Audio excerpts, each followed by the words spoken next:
Welcome. It's only the midweek, but welcome to the midweek of Legal AF. No, don't adjust your dial.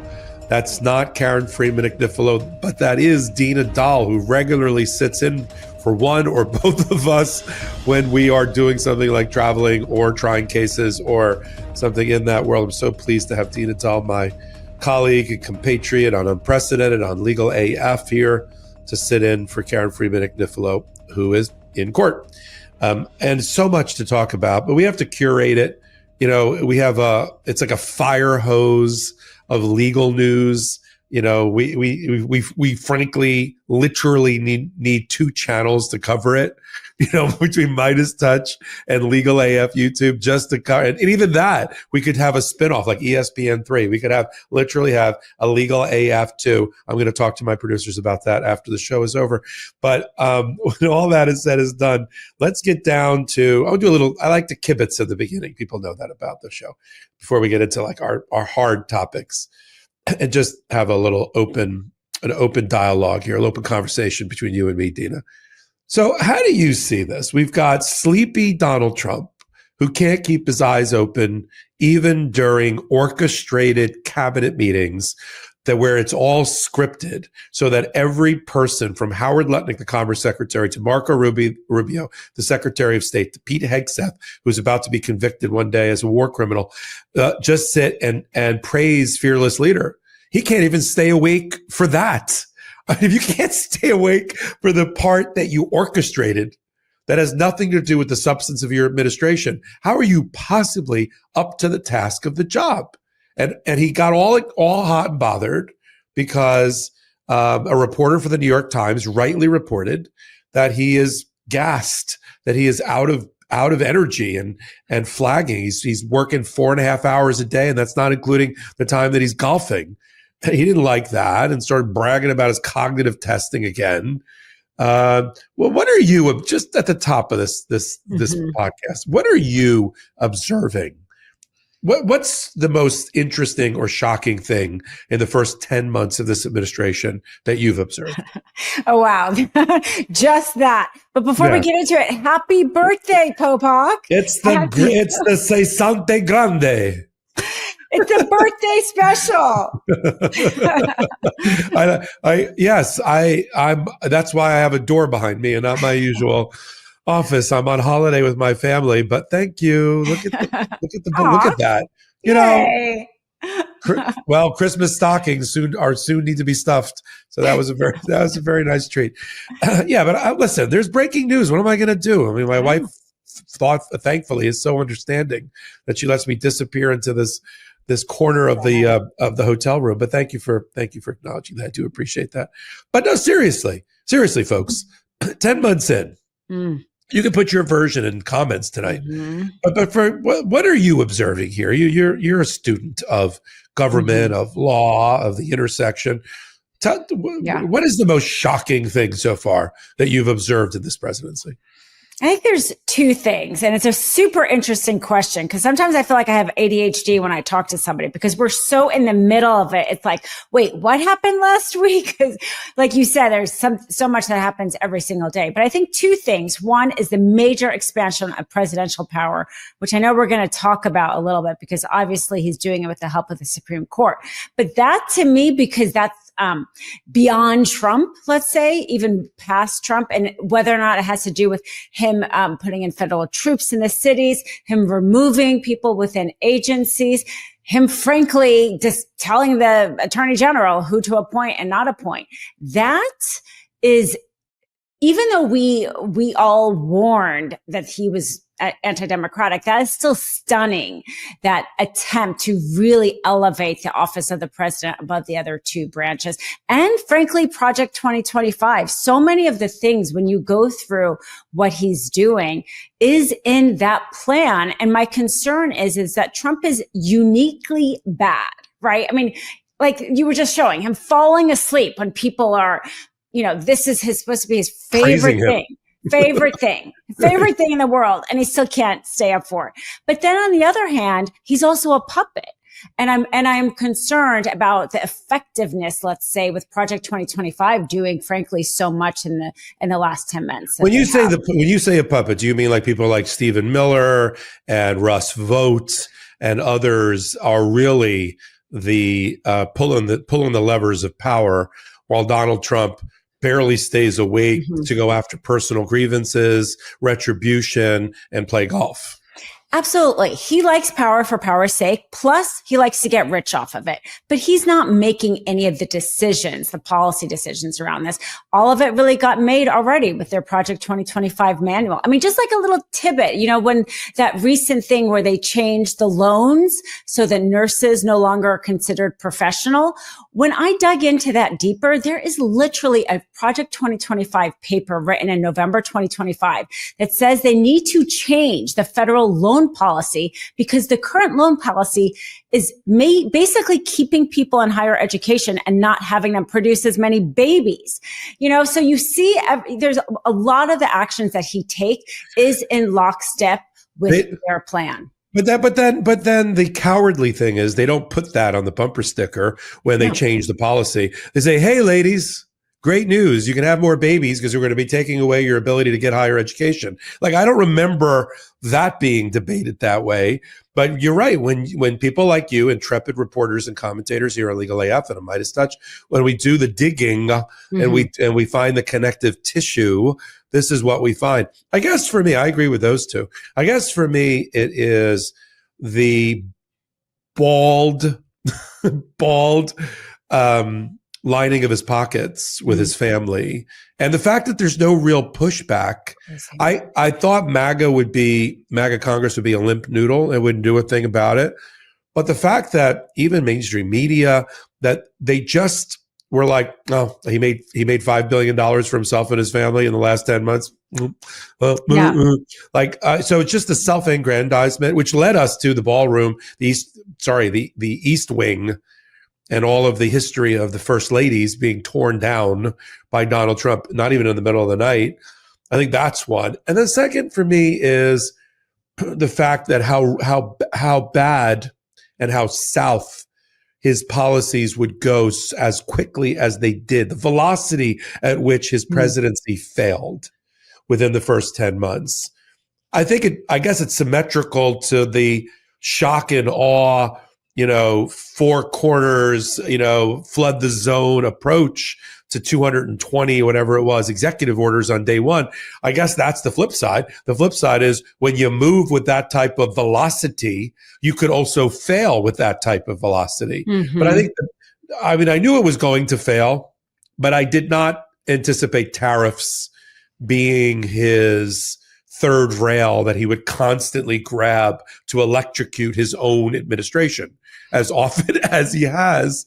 But again, you and I could spend a whole show and we could have a whole panel and we'd all, it's like shopping at the supermarket. No two baskets are the same, right? It's remarkable that you and I will not have the same shopping cart. No. But I do think it's interesting that you bring this up because we're about a year out, right, from that really devastating election that took a long time for us to kind of get out of it. I mean, it was depressing, right? A really, really depressing loss. And I wouldn't have thought just a year later, MAGA was so fractured that Marjorie Taylor Greene resigned, right? I mean, to your point, things happened much faster. I knew he wasn't going to be popular. He wasn't the first time around. That is why he lost. But the velocity, to your point, I don't think I would have thought we had quite the whiplash that we are having, that it would have been a slower burn for him to get to this point. Or that he's decided. I mean, usually when you lack popularity at home, and you see the polling numbers, you either make an adjustment, but this guy just decides, well, I'm shitty at home. Let's see how shitty I can be globally. And so, he's barely holding on to this administration. And yet it's like, hey, what's going on in Honduras? I got a great idea.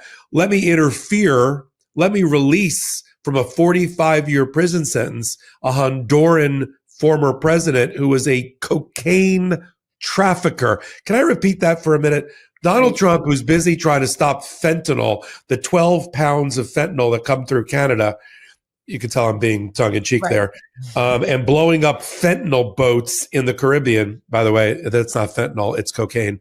But in any event, he just let out a guy who was responsible for like 1 million tons of coke into the United States in order to influence the election, in order to side with the party of the guy who was the coke dealer, and then claim to the American people he's doing it in the name of drug interdiction. You're going to benefit and it looks like it's not working, the Honduran candidate of the same party as the drug dealing president that you just released and claim that you're doing it in the name of drug interdiction. And now let's put Tennessee and Honduras together. Mm-hmm. Donald Trump's magic lamp keeps rubbing it, but good things are not happening for him any longer, right? He's all excited because, hey, we barely won Tennessee. He carried Tennessee, Trump, by 22 points. This guy barely beat in Tennessee a Democrat by 6. Yeah. That's a win for the Democrats, people. That's a 16-point swing. Mm-hmm. Honduras, the people of Honduras look like they're rejecting Donald Trump and they're going to be siding with the moderate candidate there. What do you make of that? Yeah, I mean, to your point to Tennessee, she really ran on affordability, Afton Bain. That was her message. And you had a day before Trump say affordability is like a bad Democrat slogan.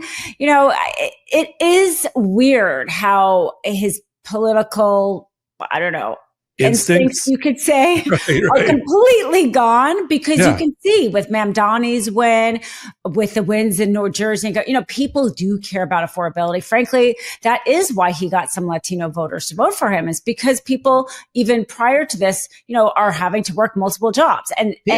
But instead of him trying to pivot to the policy, he calls it some sort of Democrat flaw. And the Honduras move, I think, is very unpopular, even among his MAGA base. Right. And like for Mamdani, I thought it might have been evil genius for him to embrace Mamdani and the affordability argument. Like we were all looking like, what is he doing here? You know, because if you think about it, if he just stayed there and just did this nice bro fest with the Democratic Socialist in the White House, he could try to say, see, I get affordability, but no. Yeah. Three days later, he's saying under the Trump economy, affordability is a con job. I agree with him. Affordability under Trump's economy is a con job. It's impossible to obtain. But to your point, the instincts, the superpower that he thought he used to have. And I'll be fair in terms of political analysis. Bill Clinton had the same problem. Bill Clinton, as he aged, he was always known as a tremendous political strategist, even beyond like Barack Obama. I mean, Bill Clinton of his day, in his day, was just a man of the people, had it at his fingertips. You know, I feel your pain. That was like a real thing. He understood politics, rural, urban, red, blue. I don't even think we called it red and blue back then in any event, but he lost his powers as he aged. He just wasn't in the mix, in the know, the way he was before. You can see hermetically sealed Donald Trump is not getting the info that he needs in order to make good decisions. And he hasn't realized the narrative and the ground has shifted under his feet. That, and perhaps his dementia is making it so he's blurting out stuff and he has no control. You know, nobody becomes president without some sort of political instincts, right? He is an entertainer at heart. He likes to, he knows what the audience wants, and he was able to play into that and lie to the American public, but understand what his audience wanted. And now we do see a disconnect. I 100% think he brought, he did that brofest with Mamdani because he saw Mamdani was a winner and he wants to co-opt that win, which was a typical political instinct. That is what got him here, and then completely sidestepped it. Perhaps it was age or dementia or his inability to control it. We'll see. And he has nobody around him that gives him political advice that's any good. I mean, we know who his political operatives are. You know, it's Stephen Miller. You know, Susie Wiles is just trying to hold on to her job as the chief of staff. I don't think she's giving him good political advice. And here is the result. And then we haven't even touched on it. We won't really have much time to touch on it, but we will talk about for a minute, Pete Hegseth one day being indicted for war crimes. And, he thinks he created a new defense the other day at the cabinet meeting, the fog of war defense. It was a fog of war. There was a lot going on. There was smoke everywhere. Couldn't figure out who was clinging to what boat. I'll let the special ops guy do it. And Trump's like, yeah, I left after. I had other things to do. I left after the first video. Well, you've got two bipartisan committees in the House and the Senate, including the Armed Services Committee for the House and the Senate, that are opening up investigations here to get to the bottom of it, led by former veterans, and they are not happy. Pete Hegseth does not have a lot of support in Washington, understandably, for how poorly he's performed, and he was always under or no qualified for that position to begin with. Mm-hmm. And him saying his new version of, he went from, we don't have the clips tonight, but I'll do it in a hot take soon. Pete Hegseth went from, in the early days of the first couple of missile hits, I was very, very involved with every aspect of decision making. All right. Well, we're talking about the very first hit on the boat on September 2nd. And then the Washington Post is standing by its reporting that Pete Hegseth gave the oral command to double tap the boat and kill the two remaining people with their backs to the missiles, no threat to America. And the fog of war, I don't know. That ain't going to work, Pete. And you don't have the immunity protection that the president of the United States does. And I'll tell you who knows that, Donald Trump. And he's going to be, we've watched a lot of thrown under the bus issues with Trump lately. Kristi Noem thrown under the bus in the Boasberg criminal contempt proceedings. Like, who gave the order? Who gave the code red to send the planes to El Salvador? After Judge Boasberg said to ground them, Kristi Noem. That's convenient. Who gave the code red to double tap the boat? Pete Hegseth. And now we've got even Kash Patel. I'm not sure Kash Patel makes it till December 19th when the Epstein files are supposed to be released. Because I don't know, did you see that suddenly Donald Trump's podcaster of choice who writes and works for the New York Post got a 115-page secret memo from the FBI, including current members, a report reporting that basically Kash Patel and Dan Bongino should lose their jobs. It was an exclusive of Miranda Devine. Donald Trump's been using the New York Post to leak gossip since Cindy Adams in Page 6 in the 70s and 80s. That was a setup, and Kash Patel is not going to make it. But look at these people because they, like Howard Lutnick and the rest, they think they are the president. They delude themselves. They don't have the power. They don't have the protection, and they're going to be the first ones thrown under the bus, right?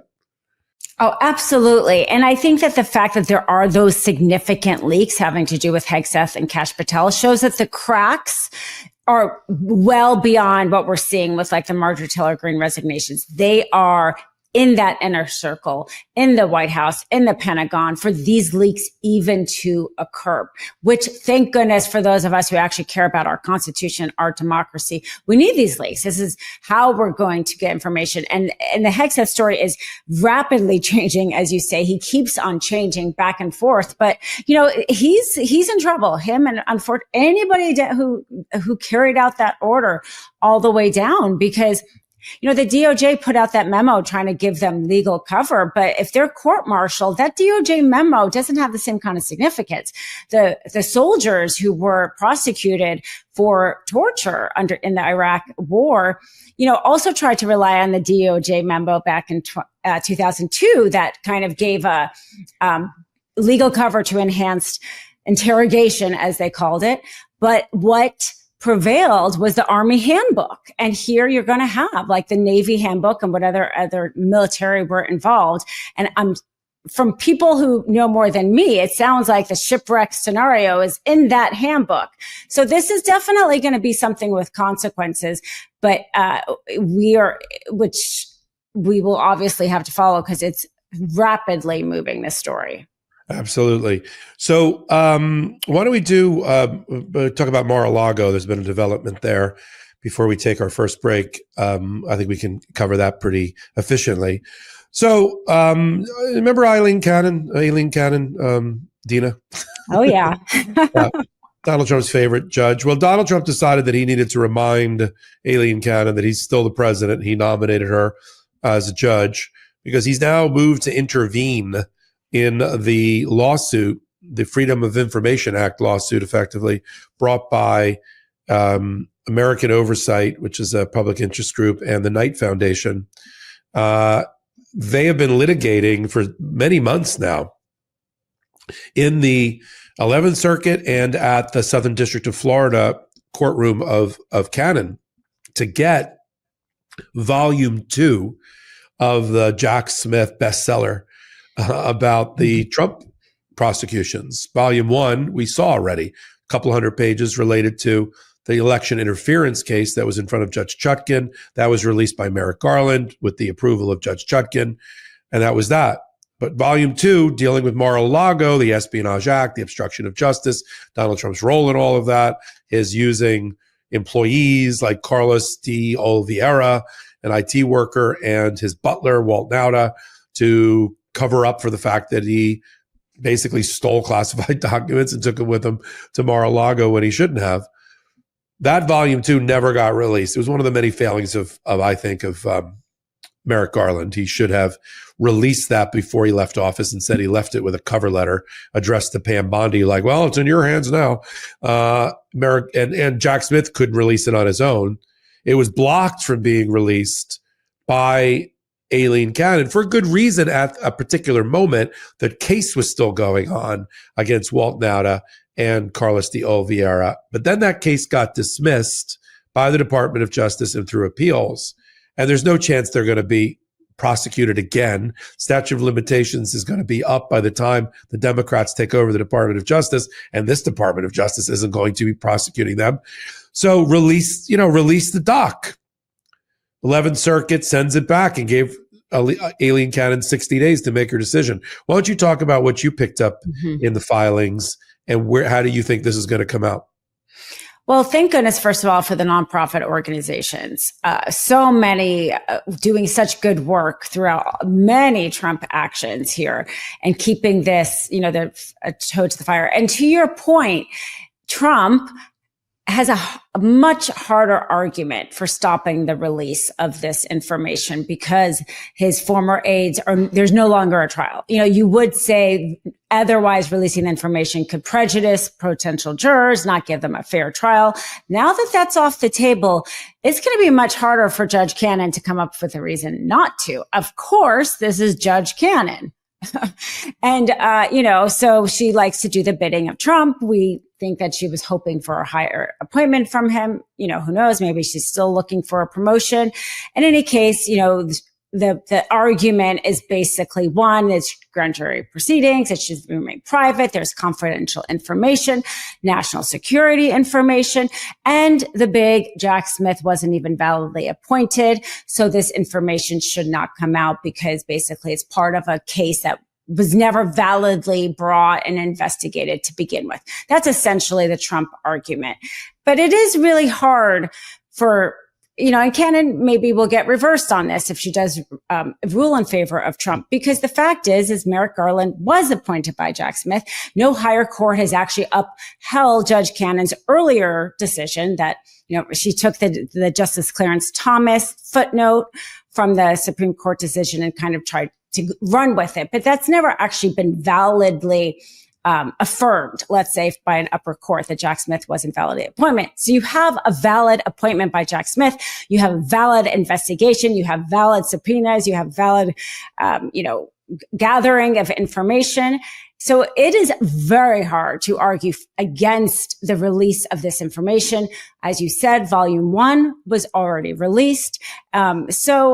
And especially now that you have these former aides dismissed. She has about 60 days to decide. So it will be mid-January when we find out her decision. Yeah, I agree with you. I think it should be released. I think Cannon's going to do everything she can not to release it. and it's going to go. She got reversed twice at the 11th Circuit the first time around. And I think Judge Pryor, who's the chief judge sitting in Atlanta at the 11th Circuit, is just chomping at the bit to get another Cannon case back in front of him. And I think if she F's it up, I think the 11th Circuit will fix it. I think we'll ultimately see. Now, look, I'm not going to be shocked by anything in the Mar-a-Lago. You know, I think there was a superseding indictment in that case. It was 37 counts. We got a lot of the evidence. We understood a lot of the evidence from reporting and from hearings and from filings and from motion practice and press conferences. So I think, yeah, I mean, there might be some interesting tidbit in there about, wow, I didn't realize that person was involved in that. Mm-hmm. But by and large, I think we've gotten a lot of it, but it needs to come out to the public. You know, we spent tens of billions of dollars for that investigation, and Donald Trump his lawyers were genius in blocking that release while he was running for office. But now there's no reason why, and it's a public record, and it should be released to the public. So I agree with you. I think she's going to probably find a way to screw it up, and then the 11th Circuit will have to bail it out. So we've reached sort of the first segment, first portion of our podcast. So glad to have Dina Doll here, sitting in for Karen Friedman-Agnifilo. Thanks for all of your support. Early voting has already started. I mean, for the podcast, you can show your love for the Legal AF podcast the way you have been. I mean, I really want to embrace our audience, the fervent support of our audience. We are in YouTube's recent rankings. Everything related to Legal AF is doing fantastic because of our audience. Number 56 of the top 100 podcasts in all of YouTube is Legal AF. The Intersection, a show that I do on my own, which is on Tuesdays, hit number 30, its highest rankings. Wow. But yeah, congratulations. Thank you very much. And then on Apple and Spotify audio versions, because we exist there too as well. You know, top 50, top 60, top 70 in news and other things. We were just kidding around today about Spotify rankings. I learned a lot of things about, you know, how Legal AF is doing on Spotify. I also learned that our producer's number one most listened to artist was Taylor Swift, which I appreciated. I don't think he realized that he had sent that around. Or maybe that wasn't his. I don't know. Anyway, it was funny when I saw it. And then there's a lot of different ways to support what legal I see. Oh, I see. Our audience. Oh, he said he's trying to bail himself out. He said the audience is number one. I would say Taylor Swift is everybody's number one. You have a Taylor Swift audience. Yeah. So we have a Taylor Swift audience. That's very, very good. I appreciate that. Legal AF, the YouTube channel. Another way to support what we do. Dina's over there with me doing Unprecedented. I got 10 other contributors, 11 videos a day because we need it at the intersection of law and politics. We're at, 975,000 subscribers. We're with God's will and your help, we're going to cross the 1 million barrier by the time Christmas and Hanukkah roll around, and Kwanzaa and whatever else is out there. So we appreciate that. It's all for free. That's a completely listener-supported, audience-supported channel. And then we've got Legal AF Substack. I just ran a sale. I ran a forget Cyber Monday, forget Black Friday. It's Popok Birthday Tuesday. And we got almost 1,000 people to become paid subscribers. Amazing. Yeah, over the Thanksgiving weekend of my birthday, to support what we do. And that is a way to really support financially what we do. Everyone's like, God, how do you, with all the editors and the thing, and when Adam Classfeld, this, and how do you do all that? Well, this is one of the ways we do all that, through Legal AF Substack. And then we have some exclusive content available to our subscribers. It's like $7 a month. I appreciate it. And that's where we're at. And then we've got these amazing pro-democracy sponsors. What I mean by that is they know what our show's about. They know kind of from big picture what our viewpoint is and what our analytic tools are and what our opinions are. And yet they are here week in and week out. It's the way that keeps us on the air. And we really appreciate our pro-democracy sponsors. They never censor us. They never would. If they don't like what we do, they move on or we move on from them.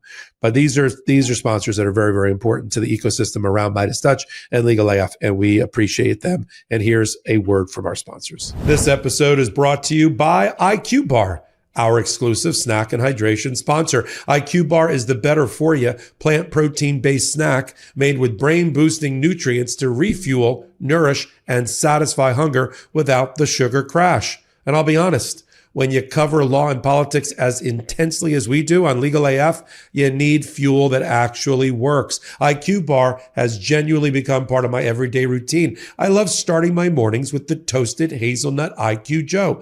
200 milligrams of clean caffeine, zero jitters. My go-to bar is the mint chocolate chip IQ bar. And if I need hydration without sugar, blueberry pomegranate IQ mix is my number one. It really keeps me sharp without that midday crash. If you want to try it all, the ultimate sampler pack is the move. It comes with 9 IQ bars, 8 IQ mix sticks, and 4 IQ Joe sticks. Basically, a greatest hits bundle. And the best part, everything IQ Bar makes is totally clean, free from gluten, dairy, soy, GMOs, and artificial sweeteners. The bars pack more fiber with less sugar and fewer carbs than the alternatives, plus brain-boosting ingredients like magnesium, lion's mane, adaptogens, and more. With over 20,000 5-star reviews, thousands of people are upgrading to the smarter snack. Literally.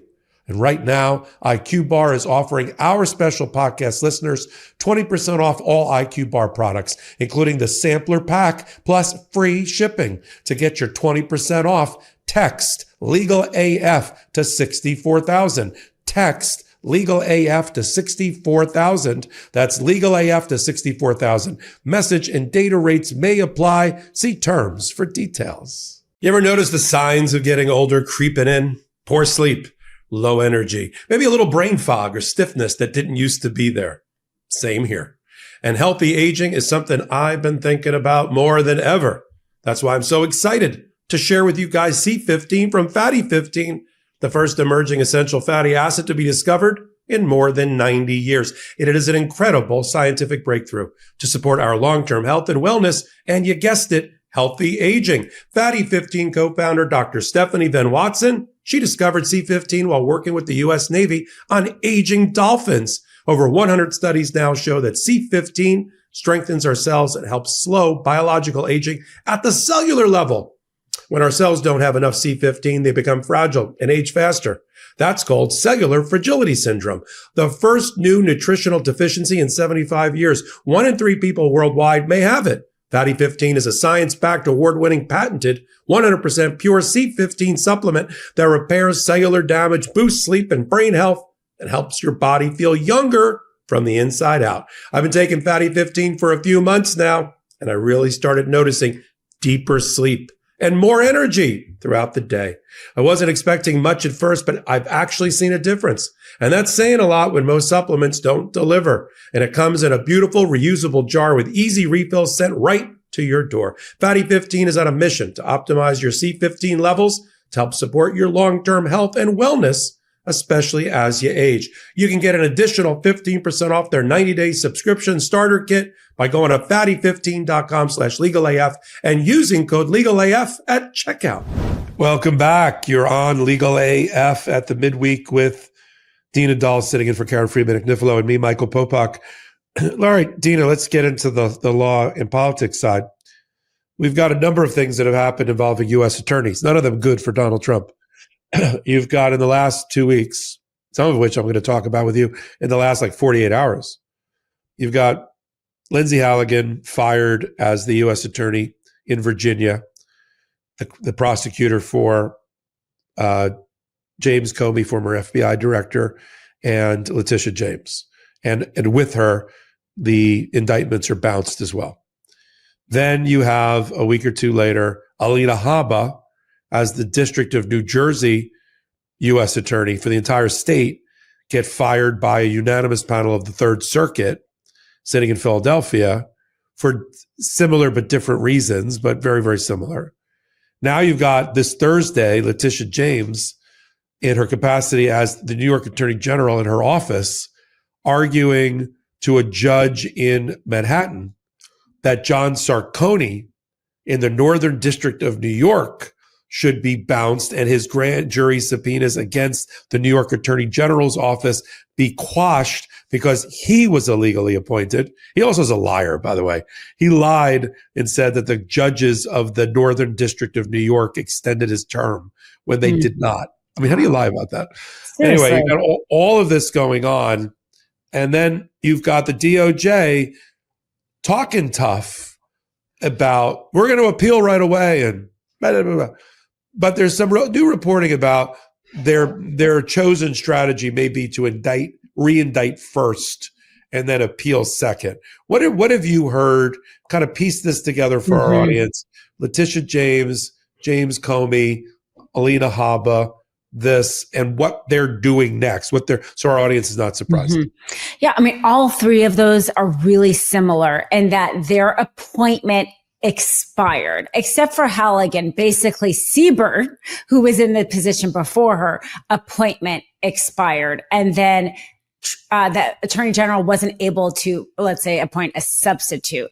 And it's so all of the actions, Habba, and then the reason why obviously Halligan's indictment of the two, Comey and Letitia James, is because she wasn't validly appointed. But I think that this is interesting. And I know maybe this is my theme, maybe our theme for the show is the executive power, the unitary theory, of this expansive power. Because the fact is, Trump says over and over, I have a mandate. They control the Senate.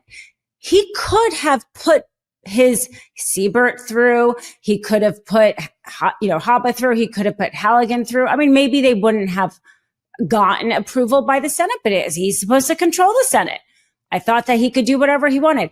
The fact that he didn't even try to get Senate confirmation, but instead had people stay in it, like for instance, Cochran they just tried to change his name. So instead of being the U.S. attorney, they tried to change it to like special attorney. They tried all these fancy ways that basically just meant keeping somebody in there beyond the 120 days that they were allowed to be appointed. You could say this is complete incompetence, or you could say this is part of the plan to try to get the Supreme Court to allow the president to not get Senate approval. This is where this is going, right, Popok? This is all going to get appealed. And I'm sure the Project 2025 Heritage Foundation people would love the Supreme Court to step in and actually allow the president to just completely bypass the Senate. That would be huge, monumental shift in the separation of powers. So we really hope that isn't what's happening. But why didn't they even try to get Senate confirmation? But that's the point. They didn't even try to get Senate confirmation. All three of them, they went past the 120 days. In terms of the actual Comey, Letitia James, it sounds like they are planning on re-indicting them. Comey, as we know, there's an issue with the statute of limitations because it has now run. There's a federal provision that allows the re-indictment if the dismissal is based on certain procedural issues. So the government is going to argue that federal provision applies and try to indict Comey there. So we will see, how that is handled. And Letitia James doesn't have that statute of limitation issue. So they will be going forward, it sounds like, with trying to re-indict her. Yeah, the James Comey one, there's reporting that they're considering a different statute that would get them out from under the statute of limitations problem of the perjury under what we call a 1001 charge for lying to Congress. I just don't see it. Now, I'm not privy, of course, to all of the evidence, but there's a new motion that's been filed by Professor Richman of Columbia against the main evidence and documents used in the Comey case, which could blow a giant hole from which the indictment or the prosecution may not be able to recover on the perjury anyway. Richman was the lawyer for James Comey, a friend of James Comey. They had worked as prosecutors together in the Southern District of New York when Comey found himself up against a corrupt president named Donald Trump the first time, asking him to do corrupt things like, why don't you just end the criminal investigation of Lieutenant General Michael Flynn? Like, what? And then Comey decided to write some CYA memos, then leak them or give them to his lawyer to leak to the New York Times. But that's all public. And Comey is very forthright. They asked him, why'd you do it? He said, because I wanted a special prosecutor to be named to go after Donald Trump, and I wanted it to get out in the press. And I thought I was about to be fired. I mean, he was very honest about it. Mm-hmm. And so Richmond, like 8 years ago, had a search warrant against his records related to Hillary Clinton and the Arctic Haze email investigation about what happened to her emails and what happened to James Comey related to those emails. So he already turned over a lot of documents, but there was supposed to be segregation so that his attorney-client communication with James Comey and with others would not have been read by FBI agents and people in the Department of Justice. And that didn't happen. See, they did not use new search warrants and new subpoenas for the current indictment or the now dismissed indictment against James Comey. Oh, no. They went back and used a new FBI agent to go back and look at the old documents sitting in a box from prior search warrants. And apparently, because Lindsay Halligan is what's the word I'm looking for? A moron. She did not know or wasn't sophisticated enough to tell the FBI, hey, you can't, if you see something that's related to James Comey communicating with his lawyer, Richmond, you can't look at it. So there was no segregation. There was no control wall. So the FBI agent who testified for the indictment, the grand jury, was tainted. That's the argument by all of this. There wasn't a taint team to make sure that didn't happen. So we know all of that because Judge Fitzpatrick, the magistrate judge in the case, excoriated Lindsay Halligan before she was fired by Judge Curry. He, as the magistrate reporting to the trial court judge, Nachmanoff, he said, we had a number of problems here. Lindsay Halligan, you violated the Fifth and Sixth Amendment during your grand jury proceeding, the way you presented the evidence to the grand jury. And that's a problem. And you, Lindsay Halligan and FBI, you ran roughshod over the Fourth Amendment rights of both Comey and Professor Richmond. And right on cue, Richmond files a motion to not only get his stuff back, but to prevent it from being used in the Comey case at all. And now that's going to be in front of Judge Kolar-Catelli, a Clinton appointee in D.C., and she's going to make that decision. So we have a lot of judges involved with it, right? We've got Judge Curry, who handled whether Lindsay Halligan was properly appointed. We got Judge Nachmanoff, who's the trial judge, day-to-day judge in the Comey case. We've got Fitzpatrick, who's his magistrate. We've got Judge Walker, who's the judge for Letitia James. We've got Kolar-Catelli, who's the judge to decide if the Richmond docs are going to be quashed or not. A lot going on. So much going on. And you talking made me think, thank goodness that our criminal justice system is so resilient. Right. Yeah. Because we have rules over whether or not, how evidence is collected, how is it tainted, how is it presented, because our founders were worried about the fact that the government has so much power. It has its own law enforcement agency. It has the money, it has the wealth, and they put in these checks. And so the irony is that Trump and, Halligan and whatever, they all think that they can do whatever they want, and they come right into really stringent criminal, rules that help a criminal defendant in this country. And interesting, since we talked about Mar-a-Lago, Lindsay Halligan has been around Trump for quite some time. She was part of the lawyers involved in the Mar-a-Lago classified documents case, so she was running around with Jim Trusty. Jim Trusty, he had like 3 sets of lawyers down there. But one of them was Lindsay Halligan. Mm-hmm. And you're so right, because one of the ways we know that is Anna Bauer, friend of the podcast, who I interviewed, who writes for Lawfare. She met with Lindsay Halligan at the Breakers Hotel in Palm Beach near Mar-a-Lago when she was covering the Mar-a-Lago proceedings.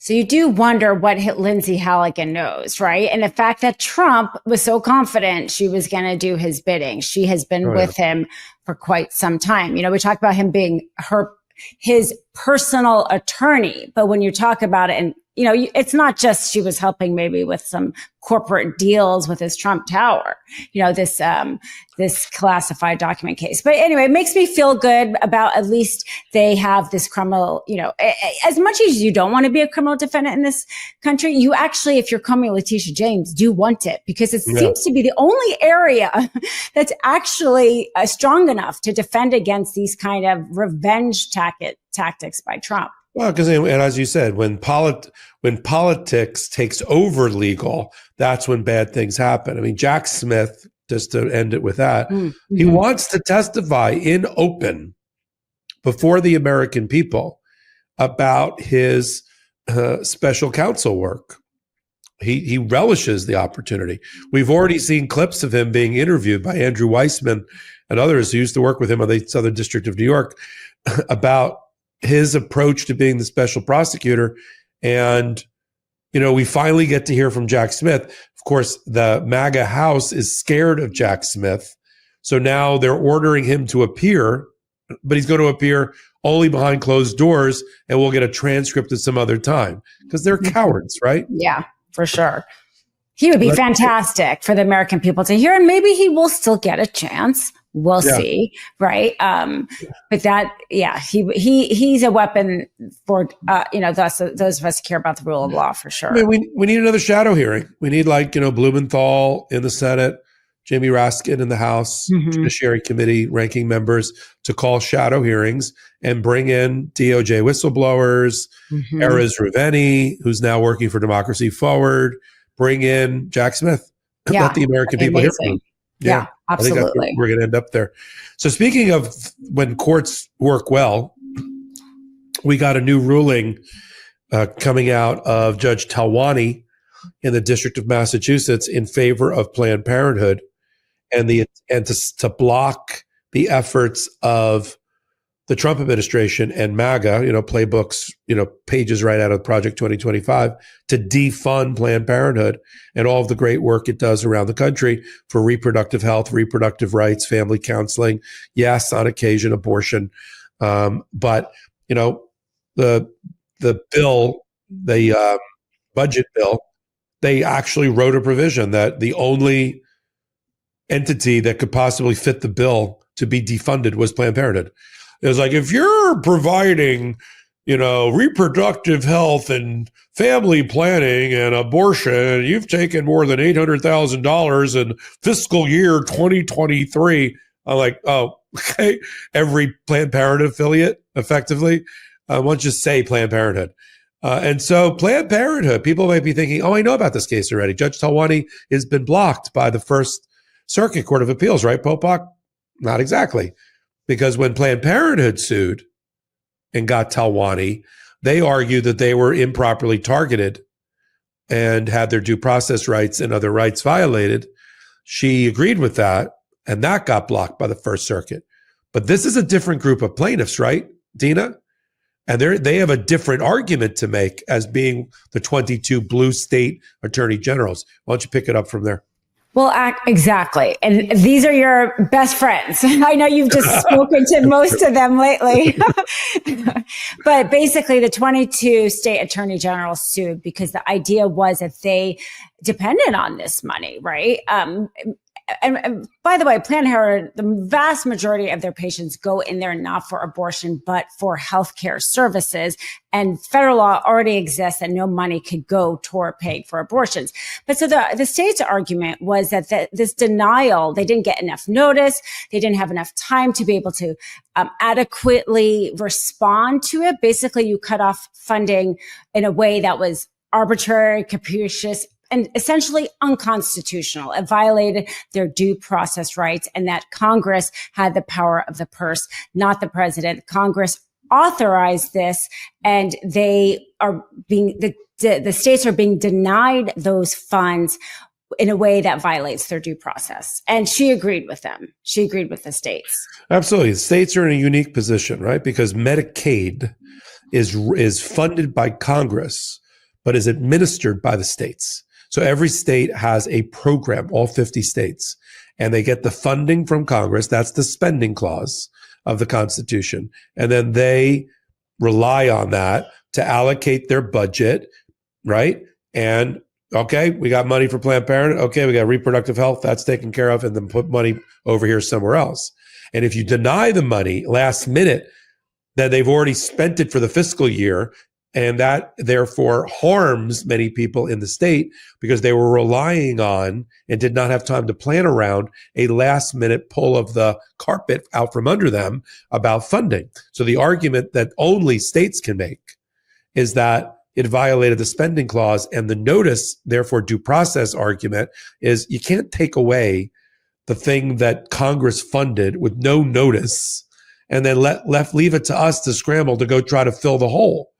That is a violation of many constitutional principles. She issued the preliminary injunction. That's a great thing. Some people may remember that Judge Talwani was also one half of the judge duo that helped Americans, 42 Americans, get their food supplemental payments under SNAP.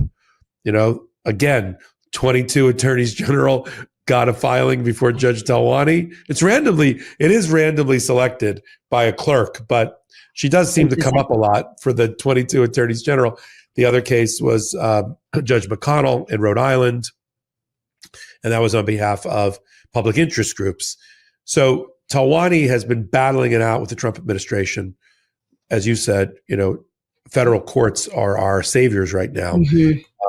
And then we see what happens at the Supreme Court. You know, I got a chance to ask the attorneys general when I was able to be invited into their world and sit with them for a day or so to interview them. And they said, look, we just have to continue to chop wood and continue to file the lawsuits and continue to win at the lower court, continue to win at the first level of appellate court. And then we just roll the dice at the Supreme Court.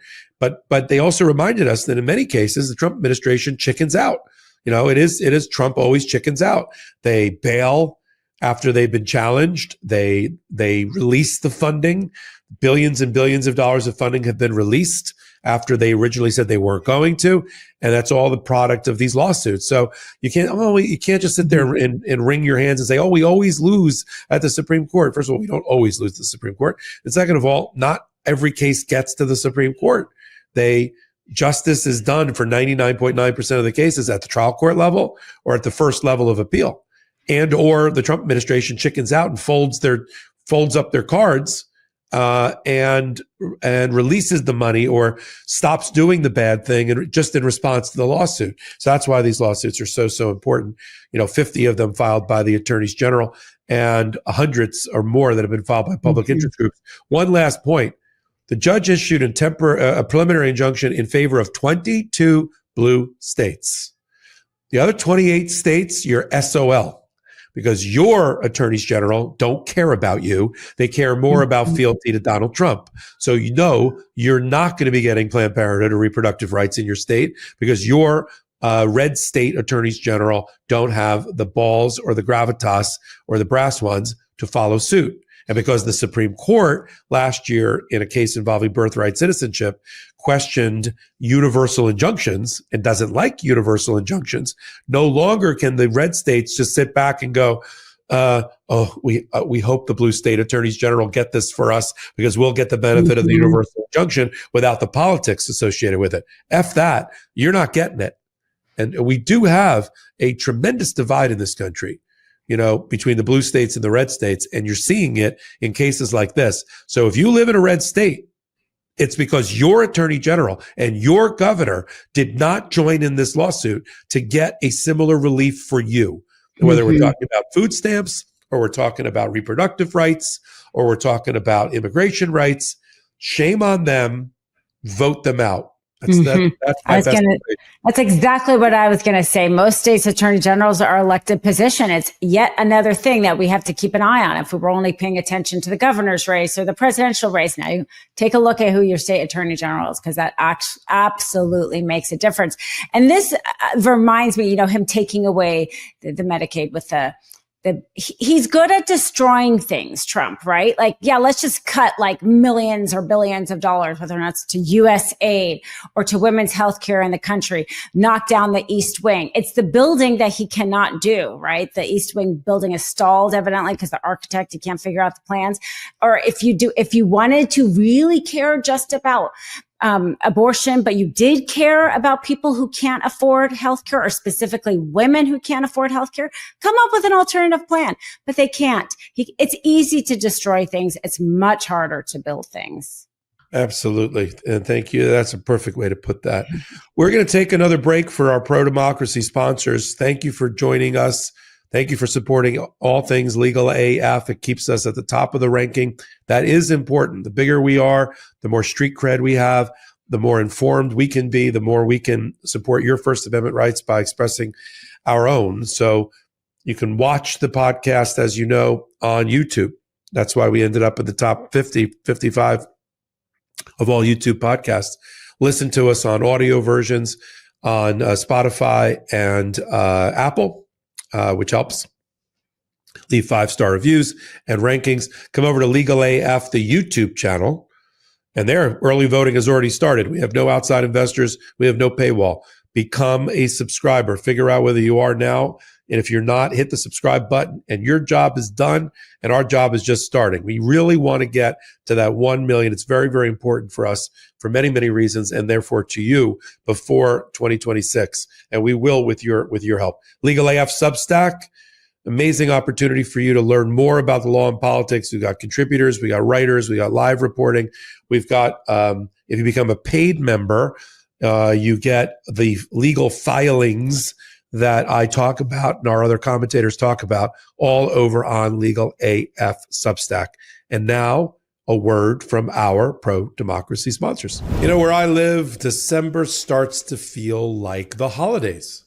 The weather gets perfect for holiday events, family gatherings, rooftop hangs, and enjoying being outside. I've been looking forward to all of it.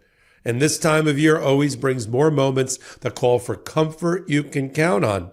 And that's why Mack Weldon's got all the essentials for the fall. Comfortable, easy to layer clothes, designed for cooler days and timeless style. Their new Ace line, inspired by their best-selling sweatpants, combines everyday comfort with long-lasting and confident looks. Explore new hoodies, half zips, sweats, crew necks, and more at MackWeldon.com and get 20% off your first order of $125 or more with code LEGALAF. Look, I've been wearing pieces from their Ace collection around town, and the comfort is next level. Soft, premium materials, a clean fit, effortless style, and that built-in confidence boost because you look good without thinking about it. They've quickly become some of my most worn pieces. To add some comfort and flair to your layers this fall, Mack Weldon balances classic style with modern details. Not flashy, just timeless, and made from the world's most comfortable performance materials. Easy to style and versatile. Mack Weldon is effortless by design. With the Ace line, ease and self-assurance has never been more comfortable. Crazy comfortable but elevated sweatpants, shorts, sweatshirts, and even blazers. Looks like a blazer, feels like a sweatshirt. Get lost in comfort with their half zips, pullover hoodies, bomber jackets, and crew necks. All new relaxed sweatpants, carpenter sweatpants, and classic sweatpants available in 5 new colors. The go-to choice for guys who want to look great without even trying. Mack Weldon clothes are designed to fit your style and the demands of modern life. They look like regular clothes, but feel like the latest in modern comfort. For over 10 years, Mack Weldon has designed timeless, innovative menswear to help you move through the day with confidence. Fall into comfort with Mack Weldon's Ace collection. Go to MackWeldon.com and get 20% off your first order of $125 or more with promo code LEGALAF. That's MackWeldon.com, promo code LEGALAF. I don't usually gush about skincare, but OneSkin genuinely impressed me.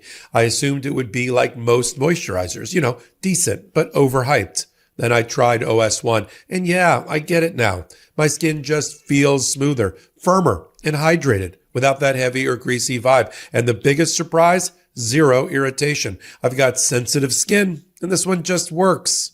At the core of OneSkin is their patented OS1 peptide, the first ingredient proven to target senescent cells, a major driver behind wrinkles, crepey texture, and loss of elasticity. And the wild part? This science has been validated in 5 clinical studies. Their cult favorites include OS1 Face, Body, and Eye, all designed to layer seamlessly and replace multiple steps in your routine. OneSkin just launched their limited edition holiday sets, including the nightly Rewind gift set. It comes with their best-selling face moisturizer, the brand new peptide lip mask, and a sculpting gua sha tool. It's luxury, but backed by serious longevity science. Now listen up. This part matters. For a limited time, try OneSkin for 15% off using code LegalAF at oneskin.co/LegalAF. After you purchase, they'll ask you where you heard about them. Please support our show and tell them that we sent you. Welcome back to the midweek edition of Legal AF, and thank you for being here. Dina Doll, my good friend and colleague on Unprecedented, where we talk about the United States Supreme Court. We thought it'd be a good idea to talk about the United States Supreme Court here at the end of the show. Things are going on. Things are kicking off. And on the 8th of December, there's going to be a major oral argument. We will cover it live on Legal AF in a case called Slaughter versus the U.S. And the question is she going to be slaughtered, Rebecca Slaughter, or is the Humphreys executor line of cases going to die a permanent death? What this case is about, and it links to 2 other cases, is whether once Congress creates a federal office, a administrative body like the Federal Trade Commission, the Securities and Exchange Commission, the Federal Reserve, the other entities, National Labor Relations Board, whether once turned over to the president, he can, regardless of what Congress wanted in the law, can fire at will anybody in a congressionally created executive office. So we have Congress is the only one that can create these offices. But if you are a subscriber to the unitary presidential model, and I'll let Dina kick that off, then you say, well, thank you, Mr. and Mrs. Congress, for giving us this great board or federal office, but it's ours now, and we don't care that you want it to be bipartisan or you want to have firing only for cause, because that infringes on the president's power, and the president's going to fire at will. So we got a major case here, right, Dina, with Rebecca Slaughter, who's on the Federal Trade Commission, which was actually part of the case, part of the Humphreys executor case from 90 years ago. And you've got the Supreme Court recently ruling that they're not going to make a decision about the Library of Congress person, Shira Perlmutter, who's our head of the Office of Copyright, until they decide about Lisa Cook in January on the Federal Reserve and about Slaughter on December 8th. Smush all that together in a jambalaya of Supreme Court analysis, won't you?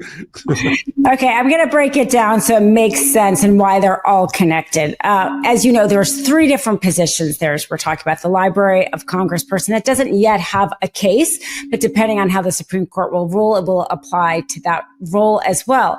Lisa Cook, as we know, is on the board for the Federal Reserve Chair, and Trump tried to fire her, something again related to mortgages. And even though she could only be fired for cause, and she didn't. So she's arguing, 1, I was fired. This is not actually for cause. And 1 and 2, I got no due process. The other case has to do with Slaughter, who was on the federal FTC. Right. And that is exactly the Humphreys executor, which I know people who have been following Unprecedented on Legal AF and this show have heard of Humphreys executor. And Trump did the same thing there. He tried to fire her, even though she could only be fired for cause. The reason why the heads of these positions have only been fired for cause is the idea is we don't want a new president coming in and replacing the person with their own person. It was to insulate these very important agencies from political pressure, from exactly what Trump is doing.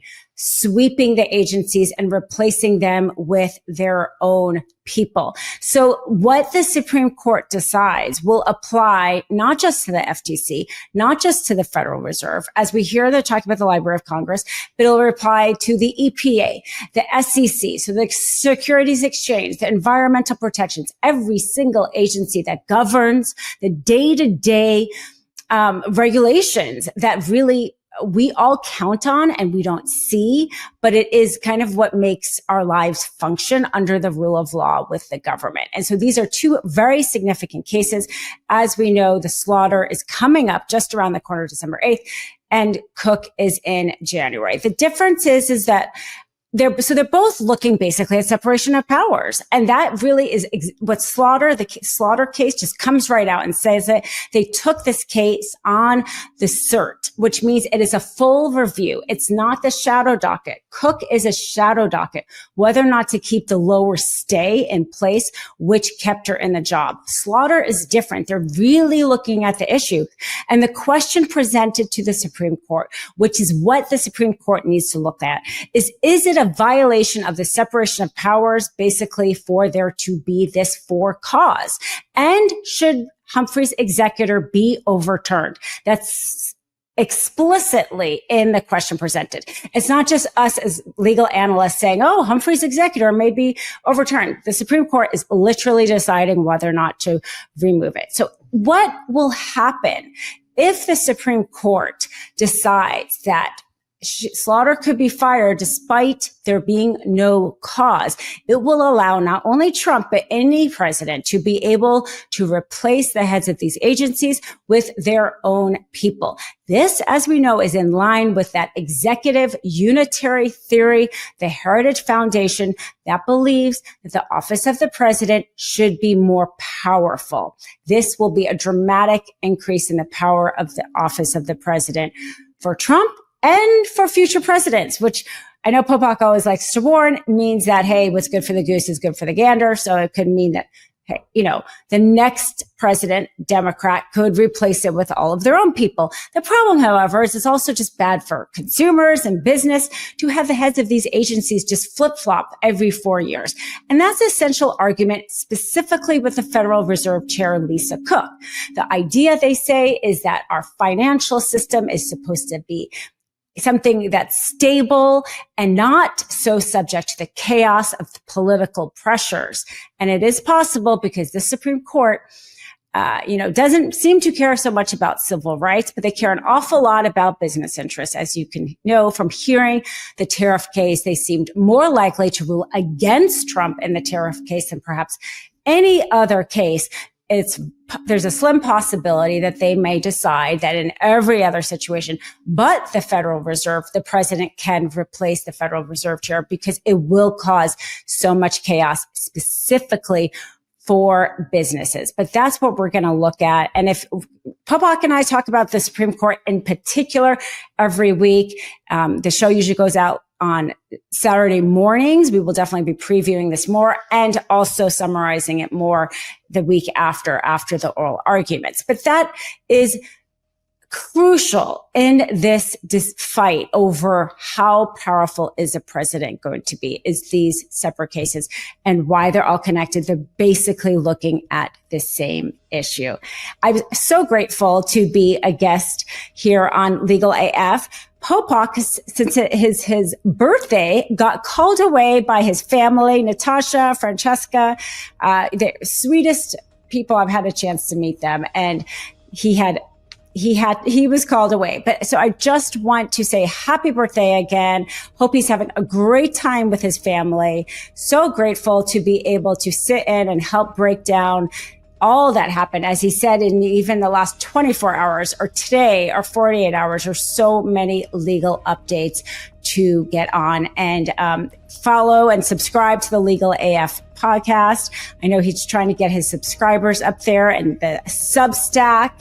I put out some articles on that too, and it's so great. All of his articles and videos and the filings that he puts on there are so great, and really excited to be able to help break down these news. So important right now with our democracy.